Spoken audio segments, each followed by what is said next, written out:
Hello guys, welcome back to wish I S. Myself मिल्सी। और इस वाले वीडियो में हम लास्ट पार्ट कंप्लीट करने वाले हैं द एज ऑफ इंडस्ट्रियलाइजेशन का। बड़ी सारी सी चीज़ें हो गई थी, आई थिंक हमें यहाँ से करना था। ओके, सो आज का हमारा टॉपिक है स्मॉल स्केल इंडस्ट्रीज़ प्रीडोमिनेट। चलो कलर चेंज कर लेते हैं। ओके, सो यहाँ से हम स्टार्ट करते हैं। और हमने पहले बहुत सारी सी टॉपिक्स कवर कर लिए हैं। अगर आपने नहीं देखा है तो आप उसको देख के आना, अदरवाइज़ ये कुछ समझ में आएगा है नहीं, क्योंकि मैं रिवाइज़ नहीं करवा रही हूँ, मैं यहीं से आगे बढ़ रही हूँ। वाइल जो फैक्ट्रीज़ थे वो बहुत ही लार्ज नंबर पे ग्रो हो रहे थे वॉर के बाद में। बड़े बड़े इंडस्ट्रीज़, ठीक है, वो भी उस टाइम पे थे ही। मैंने आपको बता रखा था कि फर्स्ट वर्ल्ड वॉर जब चल रहा था तो इंडस्ट्रीज़ में की क्या हालत थी क्या नहीं, और वॉर के बाद क्या हालत हुई क्या नहीं। ठीक है, बहुत सारे ऐसे फैक्ट्रीज उसमें से ऐसे थे, लाइक 67% ऑफ फैक्ट्रीज़ 1911 में ऐसे थे जो बस बंगाल और बॉम्बे में ही लोकेट करे गए थे, मतलब वहीं पे थे बस। और जिसमें से टोटल इंडस्ट्रियल लेबर जो होते हैं ना, उनका अगर आप समझो तो बस 5% वर्कफोर्स था 1911 में। 10% जो था वो 1931 में था। द रेस्ट जो बाकी के जो बचे ना, वो छोटे छोटे वर्कशॉप में थे, हाउस होल्ड यूनिट्स उनके होते हैं उसमें थे। ठीक है, कहीं अलग अलग एरियाज़ पे लोकेटेड थे, वहाँ पे वो लोग काम वाम करते थे। ठीक है, अभी आगे बढ़ते हैं। अभी ये बताना ज़रा, फर्स्ट वर्ल्ड वॉर के बाद में ना बड़ी सारी सी जो इंडस्ट्रियल चीज़ें हैं ना वो चेंज हो गई थी, जस्ट बिकॉज वहाँ पे डिमांड खत्म हो गई थी। मैंने आपको पिछले वाले वीडियोज़ में मैंने आपको बहुत सारी सी चीज़ें बताई थी, इसलिए मैं बोल रही हूँ वो इंटरेस्टिंग था, आप उसको देख के आओ एक बारी। ठीक है, इनफैक्ट आप देखोगे कुछ केसेस में जो हैंडीक्राफ्ट प्रोडक्शन थे वो 20वीं सेंचुरी में बहुत ज़्यादा एक्सपेंड करे। और जो हैंडलूम सेक्टर है, हमने डिस्कस कर रखा है पहले के कुछ लेक्चर्स में, वो भी अच्छे खासे बढ़ गए थे। जो चीप मशीन मेड थ्रेड्स हुआ करते थे, वो स्पिनिंग इंडस्ट्री में 19वीं सेंचुरी में उनका भी डेवलपमेंट हुआ। जो वीवर्स जो सर्वाइव पहले कर रहे थे, ठीक है, मतलब ऑफकोर्स उनको प्रॉब्लम्स वगैरह होने लगी at that time, just because war के बाद में आई नो कुछ चीज़ें इंक्रीज़ हो रही थी तो कुछ चीज़ें डिक्रीज़ भी हो रही थी। बट वॉर के बाद में ऐसा नहीं था कि एक ही बार में सारी की सारी चीज़ें इंक्रीज़ हो गई। ठीक है, बहुत सारे से लॉस हुए। वॉर के टाइम पे क्या था, उनकी आर्मी को, अपने इंडियन आर्मी को उनको फीड करना था। इंडियन आर्मी बस नाम की थी, मतलब हाँ थी वो इंडियन, बाकी वो अंग्रेज़ों की तरफ से ही लड़ रही थी फर्स्ट वर्ल्ड वॉर में। तो क्या था कि फर्स्ट वर्ल्ड वॉर में डिमांड थी कि हमें हमें हमारे जो आर्मीज़ है उनको फीड करना है, तो उनके लिए खाना चाहिए। तो अब 90% खाना उनको दे रहे हो, आप इंडिया में हो, इंडिया का ही खा पी रहे हो, इंडिया के लोगों को आप देख नहीं रहे हो। और फिर लेदर बूट्स चाहिए होते थे, तो जो फैक्ट्रीज़ हैं आप वहाँ पे भी ऑर्डर दोगे कि हाँ मुझे इतने बल्क में लेदर बूट्स चाहिए, तो वहाँ पे जब डिमांड एक लिमिट से ज़्यादा होती थी ना, तो सप्लाई भी फिर वो लोग तो उतना ही करेंगे। ठीक है, और उसके चार्जेस भी नॉर्मल रेट के हुआ करते थे, जस्ट बिकॉज डिमांड ज़्यादा हाई थी। ठीक है, तो फिर इस वजह से जैसे ही वॉर ख़त्म हुआ, सारे के सारे डिमांड ख़त्म हो गए, उन लोगों को वहाँ पे प्रॉब्लम होने लगी। बट ओवरऑल आप देखोगे बाद में धीरे धीरे करते करते सारी चीज़ें ग्रो होना फिर से स्टार्ट होंगी।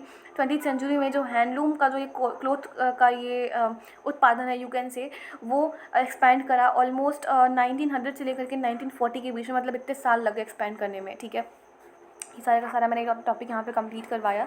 और ये सारे चेंजेस किस वजह से हो रहे थे, टेक्नोलॉजिकल चेंजेस की वजह से हो रहे थे, just because of invention of technology. यहाँ पे हम बात करेंगे सारा सब कुछ कैसे हुआ। जो हैंडीक्राफ्ट है उसने नई टेक्नोलॉजी अडॉप्ट करी, जिसकी वजह से उसका जो प्रोडक्शन है वो इम्प्रूव हुआ बिना ज़्यादा कॉस्ट के। अगर आप देखोगे by the second decade of 20वीं सेंचुरी, जो वीवर्स है ना, उन्होंने फ्लाइंग शटल यूज़ करना शुरू कर दिया था। ये एक मैकेनिकल डिवाइस होती है, वीविंग के लिए यूज़ होती है। ठीक है, जिसमें रोप्स एंड पुलीज यूज़ होते हैं और हॉरिजेंटल थ्रेड्स यूज़ होते हैं। आप इसमें इतना इतना इसमें घुसने की ज़रूरत है नहीं, बस इतना याद कर लो कि जो ये फ्लाइंग शटल होता है ना, वो मैकेनिकल डिवाइस होता है जिसमें उतना कॉस्ट नहीं लगता है, वीवर्स के लिए होता है, ये वीविंग का काम करता है। एंड सब अच्छे खासे रेट पे भी हो जाता है और अच्छे खासे टाइम कंज्यूमिंग भी नहीं होता है उतना ही। ठीक है, इसमें लेबर की जो डिमांड होती है, जो पहले बहुत ज़्यादा हुआ करती थी, वीवर्स के लिए जो लेबर की डिमांड होती है वो भी इसमें बहुत ज़्यादा कम हुआ करती है। और बाय 1941 आप देखोगे ओके, बाय 1941 आप देखोगे वो 35% ऑफ जो हैंडलूम्स हैं इंडिया में, ठीक है, वो फ्लाइंग शटल से जो हैंडलूम्स हैं वहाँ पे फ्लाइंग शटल्स यूज़ होने लगे। रीजन्स जैसे कि ट्रैवनकोर है, मद्रास है, मैसूर है, कोचीन है, बंगाल है, वहाँ पे जो प्रपोर्शन था वो 70% से लेकर के 80% हो गया था, मतलब 70 to 80% के बीच में था। कि ऐसे कुछ सेक्टर्स हैं, ऐसे हैंडलूम इंडस्ट्रीज़ हैं उस टाइम पे इन सारे एरिया में, जहाँ पे बहुत लार्ज अमाउंट में फ्लाइंग शटल यूज़ हो रहा है। आई नो गाइस, थोड़ा सा बैकग्राउंड में साउंड आ रहा है बच्चों का, मैं बच्चों को तो मना नहीं कर सकती ना, जस्ट बिकॉज वो मेरे अपने घर के नहीं है। ठीक है, तो थोड़ा सा मैनेज करना, थोड़ा सा कोऑपरेट करना। और वहाँ पे देवर सेवरल अलग अलग से अदर कुछ इन्वेंशंस ये भी हो रखे थे, इनोवेशंस भी हो रखे थे, जिसकी वजह से वीवर्स जो थे ना वो अपनी प्रोडक्टिविटी को इम्प्रूव कर पा रहे थे, और वो जो मिल सेक्टर हुआ करता था ना उससे वो कम्पीट कर पा रहे थे। तो देखना फर्स्ट वर्ल्ड वॉर के बाद में जो स्मॉल जो फैक्ट्रीज़ है वो कैसे डोमिनेट करेंगी वापस से। कुछ सर्टन ग्रुप ऑफ वीवर्स भी थे जो अपने अच्छे खासे पोजीशन पे थे, जो कि कंपटीशन कर रहे थे मिल इंडस्ट्री से, वो लोगों की हेल्प कर रहे थे उनके सर्वाइवल में अमॉन्ग्स्ट वीवर्स। अगर मैं बात करूँ तो कुछ जो थे जो कोर्स क्लोथ प्रोड्यूस करते थे, वाइल कुछ जो थे वो बहुत ही फाइन वैरायटी के जो क्लोथ थे ना वो प्रोड्यूस कर लिया करते थे। जो कोर्सर जो क्लोथ हुआ करता था ना वो पुअर जो पीजेंट हुआ करता था या फिर जो poor you can say worker हुआ करता था वो प्रोड्यूस करता था, और उसकी जो डिमांड थी ना वो भी फ्लक्चुएट होती थी, जस्ट बिकॉज मैंने आपको बताया है कि अदर कंट्रीज़ में भी उस टाइम पे पुअर पीजेंट्स या फिर पुअर जो लोग थे वो रहते थे, जो कि उतना अफोर्ड नहीं कर पाते थे, और उनको भी हैंस चाहिए होता था ये जो कोर्सर क्लोथ है ना वो, क्योंकि कम दाम पे मिलता था। तो जो डिमांड है वो डिमांड है मतलब फाइनल वैराइटीज़ के लिए वो ज़्यादा स्टेबल थी, जस्ट बिकॉज जो फाइनल वैराइटीज़ थी वो रिचेस्ट पीपल लोग पहनते थे, जो रिच पर्सन है वो पहनते थे लोग, जो फाइन वैराइटीज़ के जो क्लोथ्स हुआ करते थे। फेमाइंस भी आए उस टाइम पे, बट फिर भी सोचो ये जो this is not final, this is फाइनर, FINAR, ठीक है, मतलब ढंग की qualities, bestest qualities you can say.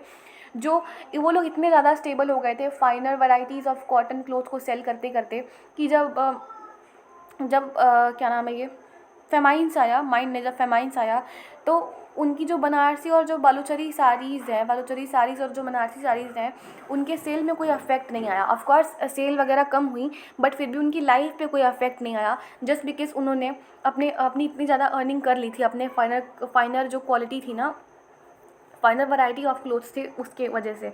More over जैसे कि आपने देखा मिल्स जो थे वो कभी भी स्पेशलाइज्ड वीवर्स को इमिटेट नहीं कर पाते थे। जो साड़ीज़ थी उसमें वुवन बॉर्डर्स लगे हुए होते थे, या फिर जो फेमस लुंगीज़ होते हैं ना वो मिलते थे, हैंकरचिफ मिलते थे मद्रास में, वो ईज़िली डिस्प्लेस नहीं कर पाया मिल्स उनको, क्योंकि ये सारी जो चीज़ें थी ना, लाइक साड़ी पे आपको बॉर्डर बनाना है वो आप हाथ से बनाओगे, जो लुंगीज़ पे फेमस डिज़ाइनिंग करने वो आप हाथ से करोगे। खैर लुंगी वुंगी पे कोई डिज़ाइन होता है नहीं, बट फिर भी मैंने आपको बता दिया कि अगर कोई कुछ भी करना होता था, जो फेमस लुंगीज़ होती थी उस पर रेशम से भी कोई वर्क करना होता था। एट दैट टाइम की लुंगीज़ आई डोंट नो कैसी हुआ करती होंगी, बट हाँ उस पर अगर कुछ भी रेशम से भी करना होता था तो आप हाथ से ही करोगे, ठीक है। उतना एडवांस नहीं हुआ था मिल का प्रोडक्शन कि आप उससे डायरेक्टली आप डिज़ाइन बना लो, ठीक है, बारीकी से कला कर लो आप, इतना भी एडवांस नहीं हुआ था।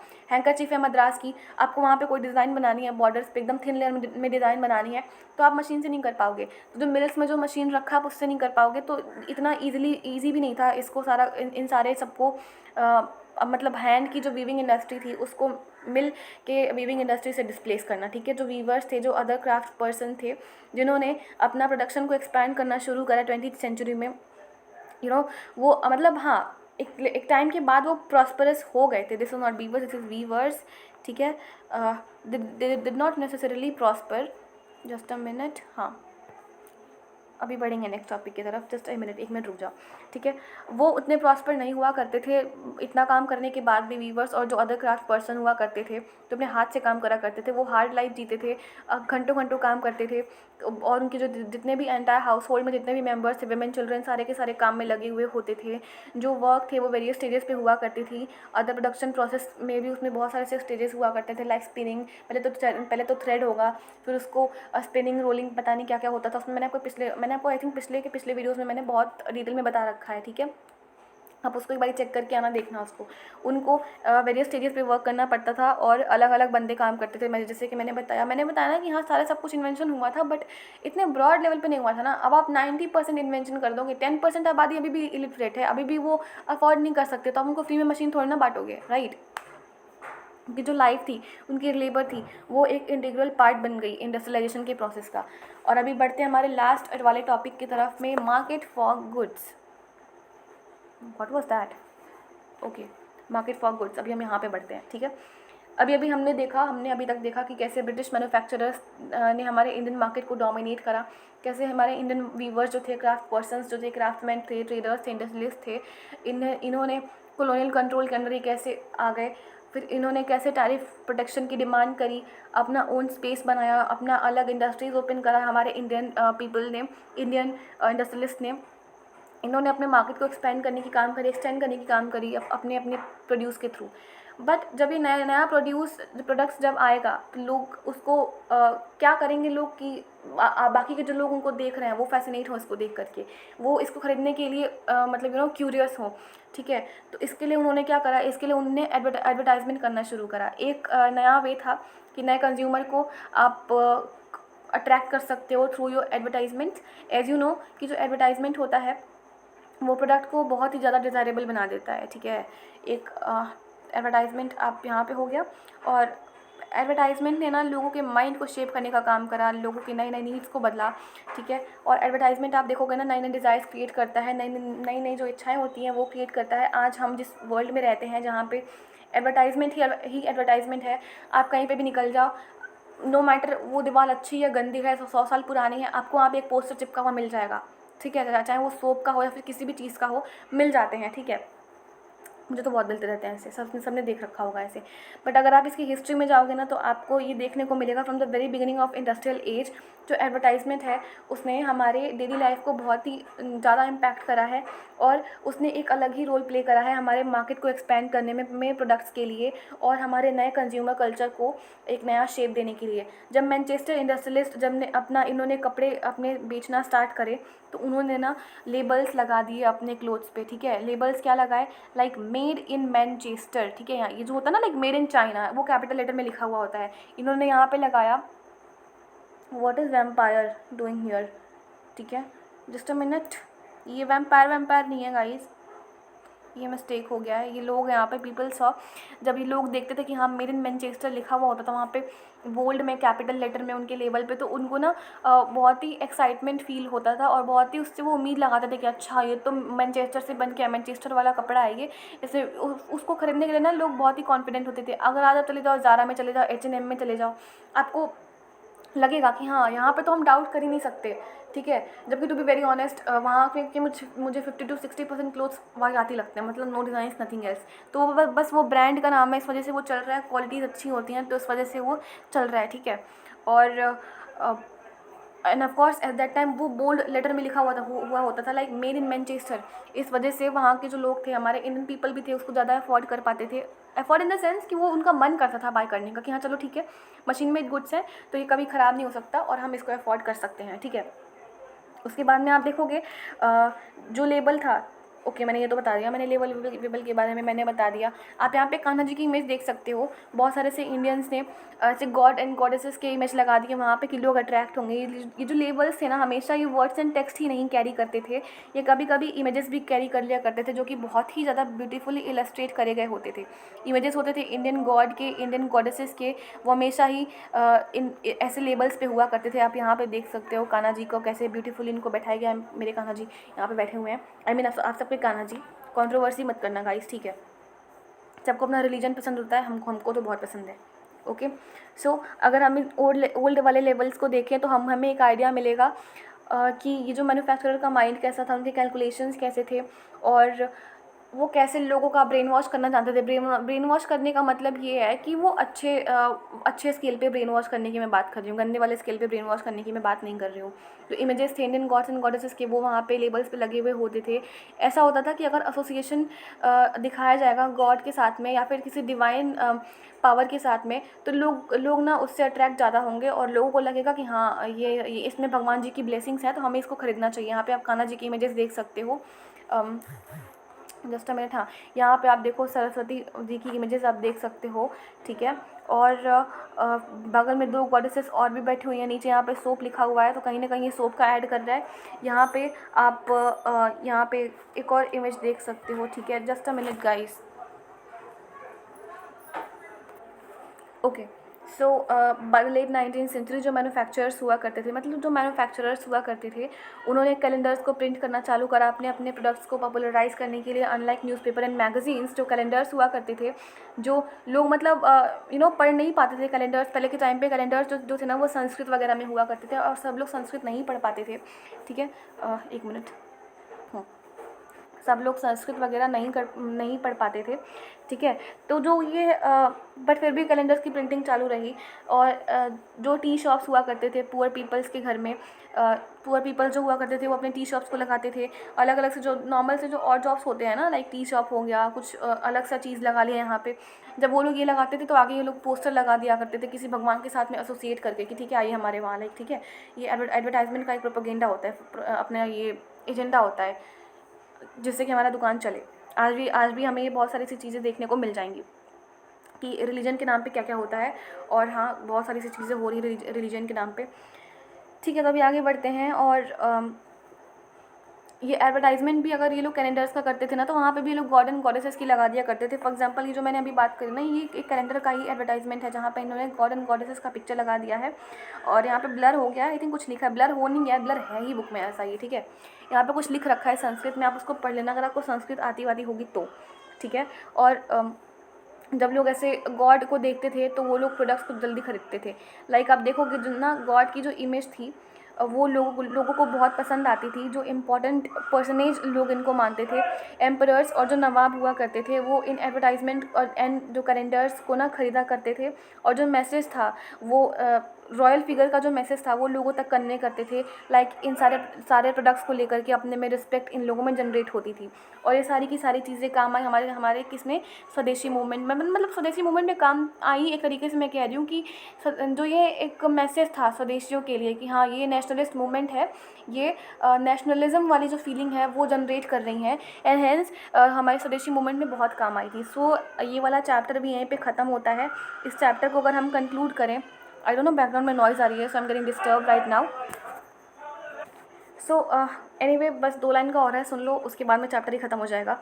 तो यहाँ पे अगर हम कंक्लूड करें इसको, तो जो एज ऑफ इंडस्ट्रीज़ है वो एक मेजर टेक्नोलॉजिकल चेंजेस के थ्रू आया है। वहाँ पे फैक्ट्रीज़ का ग्रोथ की आप बात करो या फिर नए इंडस्ट्रियल लेबर की आप बात करो या फिर लेबर फोर्स की बात करो, सबका कंट्रीब्यूशन रहा है उसमें। हैंड टेक्नोलॉजी का रहा है, स्मॉल स्केल प्रोडक्शन का भी रहा है उतना ही कंट्रीब्यूशन, हम किसी को भी डिनाई नहीं कर सकते हैं। और इंडस्ट्रियल जो लैंडस्केप है वो एक इंपॉर्टेंट पार्ट रहा है ह्यूमन लाइफ का। सो यहाँ पे चैप्टर का दी एंड होता है। और इस चैप्टर को एंड करने से पहले, और ये क्या हो गया, just a minute, okay, cut नहीं कराएगा इस मैंने, ठीक है। इस चैप्टर को एंड करने से पहले एक important information as usual, just a minute, I will give you the information, ठीक है। जो भी एस्पिरेंट सीरियस होकर के यूपीएससी की प्रिपरेशन करना चाहते हैं वो यहाँ पे दिए गए व्हाट्सएप नंबर पे हमारे वाइस सर को कांटेक्ट कर सकते हैं। Just a minute, where is the WhatsApp number, यहाँ पे दिए गए व्हाट्सएप नंबर पे आप सर को कांटेक्ट कर सकते हो। नो मैटर व्हाट, आप कब से प्रिपेयर कर रहे हो कब से नहीं, आप एक बार सर को कांटेक्ट कर लेना, बेनिफिट आपका ही होगा। ट्रस्ट में गाइस, सारा सब कुछ आपको फ्री में अवेलेबल हो रहा है। और अब आपको क्या चाहिए, यहाँ पे सर का इंस्टाग्राम हैंडल दे रखा है, सर का मेल दे रखा है, आप सर को मेल भी कर सकते हो, आप सर को डीएम भी कर सकते हो, आप सर को व्हाट्सएप भी कर सकते हो। और नो मैटर व्हाट आप कब से प्रिपेयर कर रहे हो कब से नहीं, एक बार कांटेक्ट कर लो। सर 1-to-1 मेंटरशिप प्रोवाइड करते हैं, 1-to-1 गाइड करते हैं खुद ही। यहाँ पे बस टीचर्स दिख रहे हैं, बट हाँ सर को थोड़ा सा लेट हो सकता है रिप्लाई वगैरह करने में, बिकॉज बहुत सारे से स्टूडेंट्स रहते हैं, बहुत सारे से वाइस ईयर्स के स्टूडेंट्स ने प्रीलिम्स मेंस इंटरव्यू सारा सब कुछ क्लियर कर रखा है। सो बेनिफिट आपका ही होगा। हर जब गाइस, डोंट बी लेट। और अगर वीडियो अच्छी लगी हो तो उस पर लाइक का बटन एंड सब्सक्राइब कर देना, कमेंट्स करना। और सो अभी मिलते हैं नेक्स्ट वाले वीडियो के साथ में एंड नेक्स्ट वाले चैप्टर के साथ। जब हम प्रिंट कल्चर वाला चैप्टर करवाएंगे तो ये क्लास 10 की बुक खत्म हो जाएगी। So thank you very much, have a great day ahead guys, take care.